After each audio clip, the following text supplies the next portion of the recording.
Hi guys, I'm Shmee, hello and welcome back to the channel where today you join me with some of the Shmeemobiles, but there are a few that are missing. One in particular that a lot of you have been asking me about. Where is my seemingly lost McLaren 675 LT Spider? Well, today I'd like to give you a bit of the story of what's been going on with that car and why you haven't seen it here in the garage in a while, but I'd also like to talk about the car that I haven't yet seen myself, but the new McLaren 765 LT, what I think of it, whether it could be a future addition to the garage, how would it sit alongside the Senna, would it replace the 675 LT Spider? So let's have a bit of an update then. I've got a lot to explain to you about where is my 675 LT.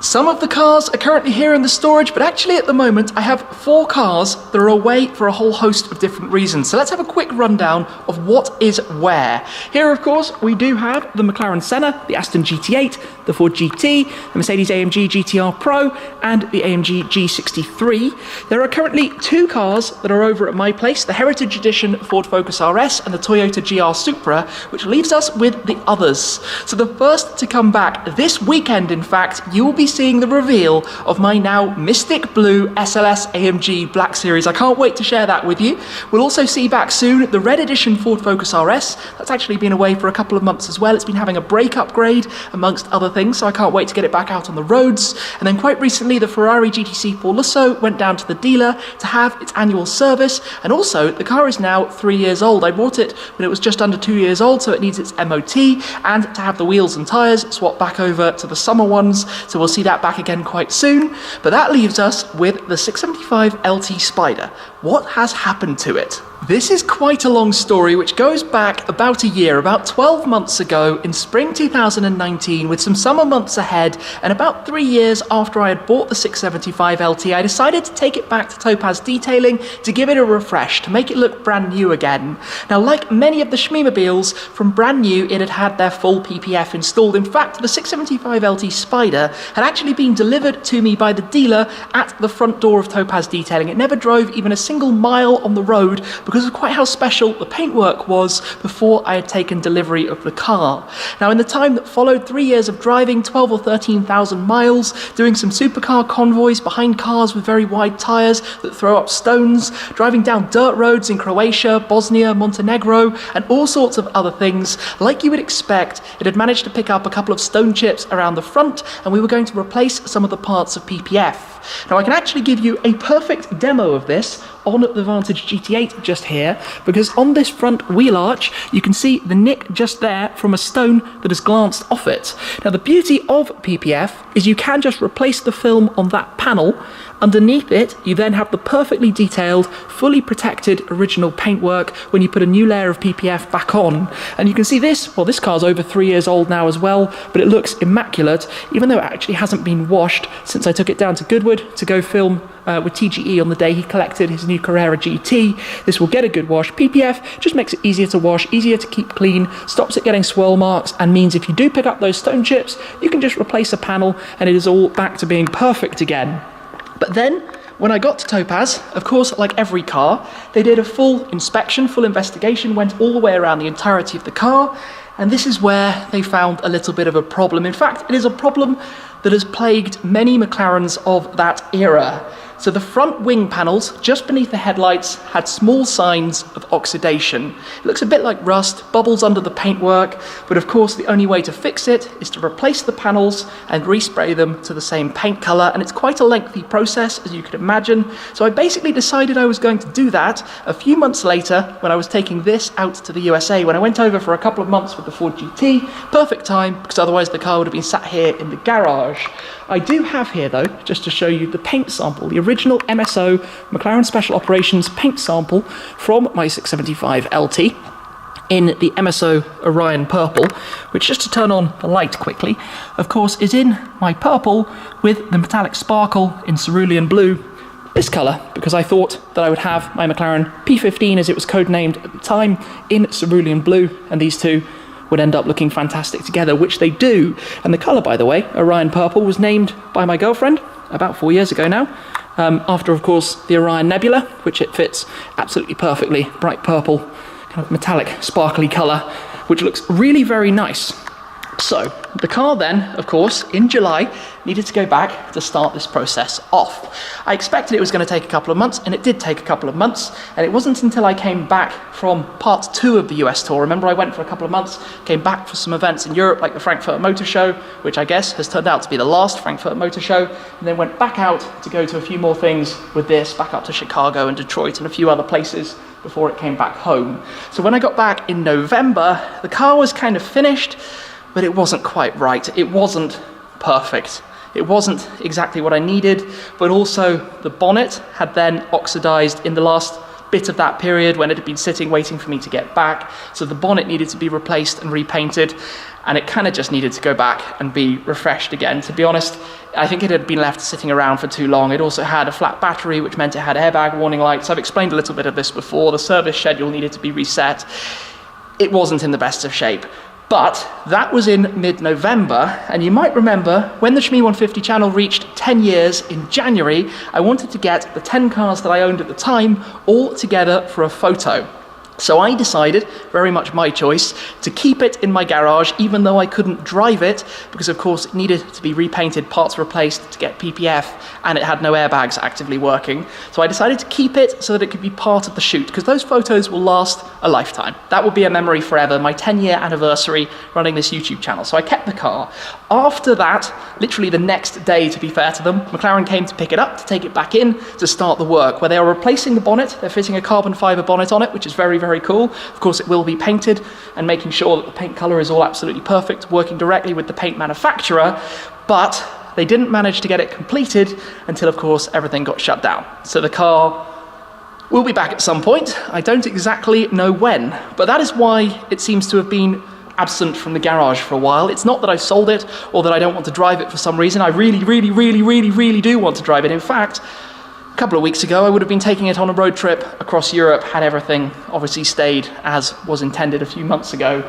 Alas, for the time being, I'm just going to have to wait patiently until it does come back, and then there will be an opportunity to enjoy it all over again. Kind of like a new car, given I haven't actually taken that car for a proper drive since July last year.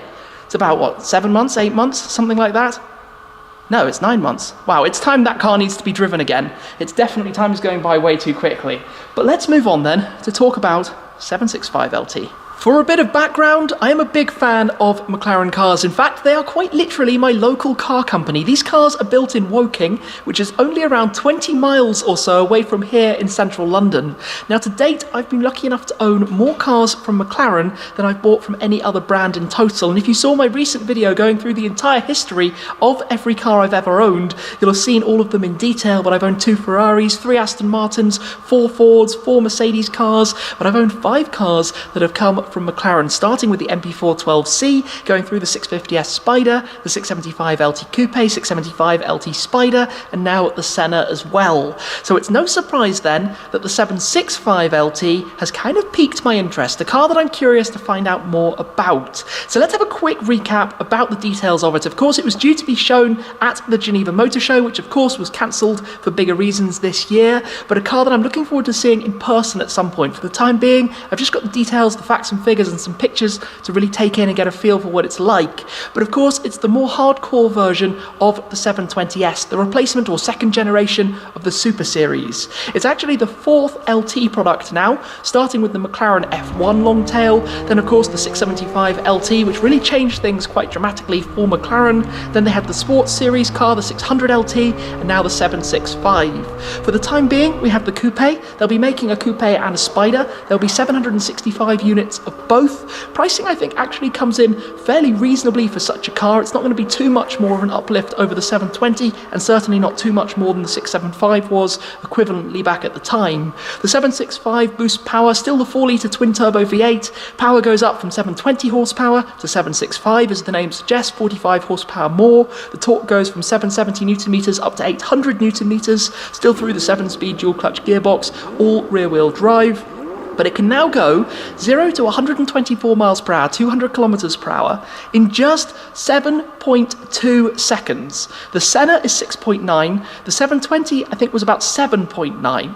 That's really fast, thanks, of course, to lower gearing, to being a lighter car. It's 80 kilos lighter if you opt to have it without the aircon and with some of the carbon panels, for example. In fact, the wheels alone, I think the wheels and brake setup, because the brakes are the system from the Senna, save about 22 kilos. The air conditioning is 10 kilos. The body panels are 18. You can see how it starts to save some weight. From an already class-leading car, the 720S was already one of the lightest, well, I think the lightest in the class, and the new car is now only 1,229 kilos. That's only 31 kilos heavier than that. Of course, this has a silly big wing on the back, whereas the 765 has, I think, a more reasonable active wing sitting on the rear deck. It has those very prominent quadruple exhaust tailpipes mounted mid-center at the back, and the bodywork, of course, is more aggressive. In fact, it's 40 millimeters longer at the front, only 10 millimeters longer at the rear. It's long tail by ethos as opposed to long tail by necessarily design. It's not a significant length longer like the old McLaren F1 was, but very much a car that I imagine will be an awful lot of fun to drive. All of this kind of takes us full circle. Are we one day in the future going to see the new 765LT as one of the Shmeemobiles here in the garage? Well, as much as I would like one, I'm not going to buy one at this stage. Let me explain a little bit. Firstly, of course, I'm lucky to own and drive the McLaren Senna, a car that I've only owned for just over a year and haven't been able to drive for the entirety of the year for reasons I'm sure you know, and would like to enjoy more in future. If I know McLaren though, having gone from the 650S up to the 675LT, and having experienced the 570S and the jump up to the 600LT, and knowing where the 720S begins already, the step up to 765LT is going to be ballistic. If you take the original car, which is so good in many ways, and add more emotional flair to it, a more dynamic drive, a more involving drive, something closer to the feel you get from the Senna, that is only going to be a good thing, and no doubt will be a lot of fun. For me specifically though, I'm not going to sell my 675LT Spider. I love that car. I think the 675LT was a real game changer for McLaren Automotive as a brand. I didn't want to sell it for a 720S. I don't want to sell it for a 765LT. So it would only work if it was in addition. But then comes the fact that I've got the 675 Spider and the Senna, and the 765LT would be quite a similar driving experience in the garage for quite a lot of money. There are also going to be quite a lot of them. There will be 765 coupes, plus 765 Spiders, so 1,530 cars, plus I think we can bet on some prototypes, an HS version, a Carbon Series version, so maybe it will be 1,600 cars or so, which isn't really that rare for a car of that performance and price range. I expect once you've done your specification, added options, it's going to be about £340,000, maybe a touch more, so a bit more even than my SLS AMG Black Series, which is a car I had such a personal attachment to and offered something a bit new in the garage. I mean, just looking at the cars that we have here, the Senna is the fastest car, conventional kind of car for driving on the racetrack that wears a number plate. The GT8, not the fastest thing in the world, manual gearbox, naturally aspirated engine, amazing driving experience. Ford GT, huge history, stunning car. AMG GTR Pro, the AMG GT and AMG layout, mid-front mounted engine is my favourite driving experience. So I like cars that are a bit different. The 765LT and the Senna, I don't know when I would drive them at different occasions. They kind of do the same thing, but this does it better, if that makes sense, because this is even more extreme. So that is basically why, for me, at this stage, it doesn't matter. If, for example, in the future, there's a good deal on one, I certainly might consider it. Probably a Spider, not a coupe. Nothing against them, and I imagine when I drive it for the first time, I'm going to eat my own words and immediately want to go out and buy one, but we'll get to that in the future. For now, though, 675 plus Senna, I like a bit of variety, something a little bit different. So that's why I've not done it yet, despite lots of comments, I think, assuming I might have done so. I've not gone for a 765LT at this stage, but we will see what the future has. Maybe I decide it's a good idea down the line, but right now, obviously, there are bigger things going on, and it's not the best time to go and place an order for a very expensive car like that, but who really knows what the future has in terms of depreciation and values of these things to begin with.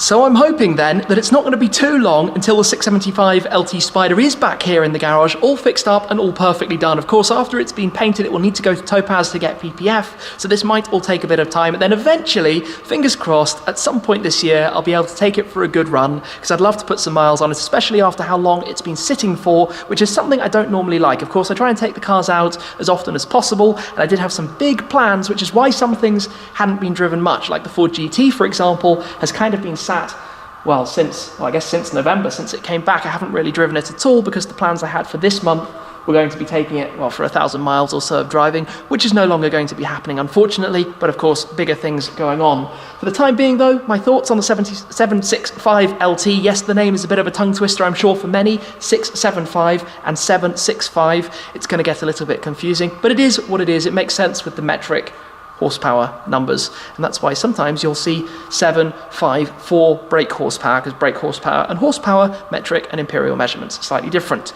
Anyway, for now, thank you very much for watching, guys. I hope that answers your questions about the 675 LT and about my thoughts on the 765 as well. I look forward to seeing it in person, hopefully before too long, to tell you a little bit more about it. But thank you very much for watching. As always, your support is appreciated, and I'll see you again very soon. Cheers!